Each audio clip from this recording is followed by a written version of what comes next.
নমস্কার বন্ধুরা, আজকের এই ভিডিওতে আমি তোমাদেরকে বলবো তোমরা যারা আইটিআই করেছো বা আইটিআই করছো বর্তমানে, তোমাদের জন্য নতুন জব অ্যাপ্রেন্টিসশিপ নিয়ে এসেছি আমি। তোমরা দেখতে পাচ্ছ এখানে তুমি দেওয়া আছে স্টাইপেন্ড, মানে তোমাদের যে বেতন রয়েছে সেটা 10,000 টাকা করে কিন্তু তোমাদের দেওয়া হবে। আর কোয়ালিফিকেশান তোমাদের চাওয়া হয়েছে আইটিআই ফিটার এবং আইটিআই ওয়েল্ডার, এই দুটো ট্রেডে কিন্তু চাওয়া হয়েছে। তারপরে তোমরা দেখতে পাচ্ছ এক্সপিরিয়েন্স, মানে তোমরা যারা ফ্রেশার আছো তোমরা অ্যাপ্লাই করতে পারবে। এবং তারপর তোমরা দেখতে পাচ্ছ জেন্ডার মেল, শুধু কিন্তু ছেলেরাই অ্যাপ্লাই করতে পারবে। এজ লিমিট তোমরা দেখতে পাচ্ছ 18 থেকে 33 মধ্যে তোমাদের ম্যাক্সিমাম হতে হবে।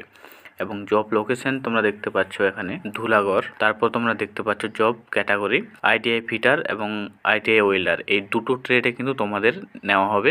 যাদের আইটিআই ফিটার করা আছে আর যাদের ওয়েল্ডার করা আছে শুধু তারাই অ্যাপ্লাই করতে পারবে। তো বন্ধুরা, তোমরা যারা অ্যাপ্লাই করতে চাইছো বা তোমরা যারা আইটিআই পাস আউট হয়ে গেছো তোমরা অ্যাপ্লাই করতে পারো। এবং তোমরা যারা নতুন মাধ্যমিক দিয়ে তোমরা যারা ভর্তি হতে চাইছো আইটিআই 2025-এ, তোমাদের এখনও কোনো নোটিশ আসেনি। নোটিশ আসলে কিন্তু আমি অবশ্যই তোমাদেরকে প্রথমেই জানিয়ে দেবো। এবং তোমাদেরকে একটা কথা বলে রাখি যে তোমরা যারা নতুন আইটিআই ফর্ম ফিল আপ করবে 2025-এ, তোমরা মাথায় কিন্তু অবশ্যই রাখবে কিসের মধ্যে ভর্তি হচ্ছ, আইএমসি কোটা নাকি সরকারের মাধ্যমে, এটা অবশ্যই খেয়াল রাখবে। নাহলে পরবর্তীকালে কি হয়, তোমরা যদি আইএমসি কোটাতে ভর্তি হও সেক্ষেত্রে কিন্তু অনেক টাকা লাগবে।